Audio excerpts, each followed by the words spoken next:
सोच बड़ी हो गई, मगर कोई भी महानायक जब वो पहली बार सपना देखता है तो उसे दीवानों की तरह प्यार करता है और उसे पूरा करने के लिए वो अपना सब कुछ झोंक देता है। बार बार लड़ता है, गिरता है, उठता है, फिर गिरता है, फिर उठता है, लेकिन वो तब तक लड़ता है जब तक वो अपनी सोच को हकीकत में न बदले। कोई भी बड़ी चीज को अंजाम तक पहुंचाने के लिए संघर्ष की एक कीमत अदा करनी पड़ती है दोस्तों। न तकलीफ न संघर्ष, क्या खाक मजा है जीने में? न तकलीफ न संघर्ष, क्या खाक मजा है जीने में? अरे तूफानों का रुख मोड़ देंगे, तूफानों का रुख मोड़ देंगे, आग लगी है सीने में।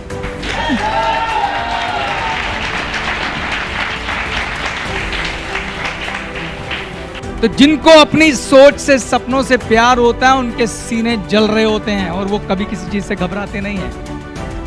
दुनिया में कोई कामयाब स्टोरी ऐसी नहीं है जिसमें संघर्ष ना हो, लेकिन प्रॉब्लम यह है कि हम सिर्फ आदमी की कामयाबी देखते हैं, उसका संघर्ष नहीं देखते। ऐसा कुछ भी आपके जीवन में नहीं हो रहा जो किसी भी कामयाब नेटवर्कर ने ना सहा हो। वो योद्धा था इसीलिए यहां पहुंचा, बाकी लोग छोड़ देते। इसीलिए मैंने आपको भविष्य के योद्धा, भविष्य के विजेताओं को कहकर पुकारा है। बिना योद्धा हुए आप अपने सपने पूरे नहीं कर सकते। मैं आपको एक छोटी सी स्टोरी सुनाता हूं। एक लड़का था, गरीब घर का बच्चा, पापा लोहार, साइकिल की रिपेयर करने की दुकान। 1906 की बात है ये। 16 साल की उम्र में पढ़ाई छोड़ दी, एक कंपनी, कार कंपनी में मैकेनिक की नौकरी करने के लिए चला गया। वहां जाके कार मैकेनिक का काम सीखा। 28 साल की एज में नौकरी छोड़ के घर आया और उसके मन में पहली चीज क्या आई? एक बड़ी सोच कि मुझे कुछ बड़ा करना है, बहुत हो गई नौकरी। वो नौकरी में काफी अच्छा कर रहा था, उसे ब्रांच का हेड बना दिया गया था, लेकिन फिर भी वो 28 साल की एज में नौकरी छोड़कर आ गया। प्रभु कृपा से उसके दिमाग में जो पहली चीज आई वो थी एक बड़ी सोच कि मुझे जीवन में कुछ करना है। इसलिए उसने जोखिम उठाया और नौकरी छोड़ के घर आ गया। घर आकर उसने सोचा मुझे अपना काम करना है। उसने एक छोटी सी फैक्ट्री लगाई, जो भी उसने जोड़े पैसे उससे एक फैक्ट्री लगाई और उसने कार में लगने वाले पिस्टन रिंग की मैन्युफैक्चरिंग करी। उसने पिस्टन रिंग बनाए और उसके बाद वो बड़ी बड़ी कार कंपनियों के दरवाजों पे गया कि आप अपनी कार में लगाने के लिए मेरा पिस्टन रिंग इस्तेमाल कर लीजिए। मगर इतने दरवाजे खटखटाने के बाद भी उसको सिर्फ ना ही मिली। फाइनली एक बड़ी कंपनी से उसका पिस्टन रिंग का करार हुआ। उसी समय उसका एक्सीडेंट हो गया और वो 3 महीने के लिए हॉस्पिटल चला गया। उस कंपनी ने जब उस पिस्टन रिंग को क्वालिटी चेक में डाला तो वो रिजेक्ट हो गया और वो 3 महीने जो हॉस्पिटल में रहा उसमें उसकी पूरी कंपनी, फैक्ट्री सब डूब गई और सब कुछ खत्म हो गया। मगर वो योद्धा था, उसने हार नहीं मानी। उसने फिर से जुगाड़बाजी कर कर एक फैक्ट्री डाली, फिर से पिस्टन रिंग की फैक्ट्री बनाई। इस बार उसने क्वालिटी बेहतर करी, बहुत मेहनत करी। इस बार एक बेटर पिस्टन रिंग बनाया और फिर से वो बहुत सारी कार कंपनियों के दरवाजे खटखटाने लगा कि मेरा पिस्टन रिंग ले लो।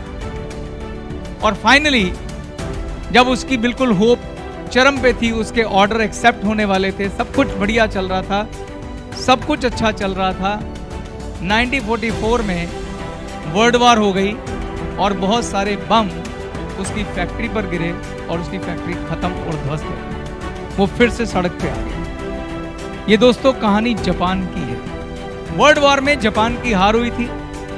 इस वजह से जापान की इकोनॉमी बुरी तरह से गिर गई थी और लोगों के पास पैसे नहीं थे।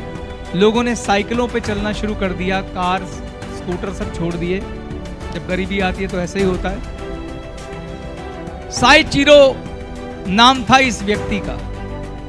जब उसने ये देखा कि लोग साइकिलों पे आ रहे हैं तो उसके दिमाग में एक आइडिया आया। उसने एक छोटा सा इंजन बनाया और उस इंजन को साइकिल पे फिट कर दिया, जिससे साइकिल इंजन के साथ चलने लगी। और ये आइडिया उसके अड़ोस पड़ोस के लोगों को बहुत पसंद आया और इस मोटर वाली साइकिल को लोगों ने उससे खरीदना शुरू किया।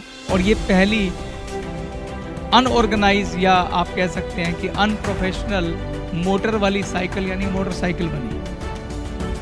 जब उसकी साइकिलें बिकने लगी तो उसने उसको और बेहतर किया और उसने पहली बाइक बनाई, यानी कि एक्चुअल मोटरसाइकिल, प्रोफेशनल मोटरसाइकिल, जिसका नाम रखा सुपर कप। और सुपर कप जो है वो बिकनी शुरू हुई और इतनी डिमांड बढ़ गई कि सिर्फ 10 सालों के अंदर अंदर 10 लाख मोटरसाइकिल पर मंथ उसके यहां बन रही थी। और जब मोटरसाइकिलों में वो सुपर हिट हुआ तो उसने कारों में कदम रखा, उसने और बड़ी फैक्ट्री बनाई, कारें बननी शुरू हो गई। 1991 में 1991 में इस महानायक ने इस दुनिया को अलविदा कह दिया, मगर आज उसका लगाया हुआ वो पेड़ वर्ल्ड के टॉप 10 ब्रांड में आता है। और उस ब्रांड को आप बहुत अच्छे से जानते हैं, उस ब्रांड का नाम है होंडा। और उस आदमी का पूरा नाम है साइचिरो होंडा। तो होंडा के फाउंडर मेंबर की कहानी है। गरीब घर का बच्चा, झोपड़ी में रहने वाला, गांव का बच्चा, लोहार का बच्चा, साइकिल रिपेयर करने वाले का बच्चा। क्या था उसके पास? सिर्फ एक चीज। सबसे पहले उसने किया, 28 साल की उम्र में उसने अपने दिमाग की जंजीरों को तोड़ा और सबसे पहला काम किया, उसने बड़ा सोचा कि मेरा अपना काम होना चाहिए। दूसरा उसने जो काम किया वो एक योद्धा था जो लगातार लड़ता रहा, बार बार लड़ता रहा, बार बार गिरा और बार बार उठा। तो दोस्तों दूसरी चीज ये कि आप अपनी सोच से प्यार करिए और उसमें विश्वास करिए। आपको अड़ोसी पड़ोसी का विश्वास उधार लेने की जरूरत नहीं है। आपकी सोच आपकी है और अमीर भी आप ही बनेंगे, पड़ोसी साथ नहीं बनेगा। आपको अपनी थॉट में भरोसा होना चाहिए, आपको उसके लिए लड़ना है। ना कोई रिश्तेदार, ना कोई भाई, ना कोई दोस्त। आप साइचिरो अकेला, साइचिरो होंडा अकेला वो लड़ा। तो आओ मेरे साथ मिलके हम सब एक साथ एक सुनहरा भविष्य देखें, मिलके एक ग्रेट टीम की तरह, एक कमाल की टीम की तरह, जहां यहां बैठा एक एक व्यक्ति आज जो सोच लिखी है उसे पूरा करेगा। ये कंपनी नंबर 1 बनेगी। इसका एक एक डिस्ट्रीब्यूटर अपने जीवन में वो सब हासिल करेगा जो करना चाहेगा, और वो भी एक हाथ में परमार्थ और एक हाथ में स्वार्थ लेकर।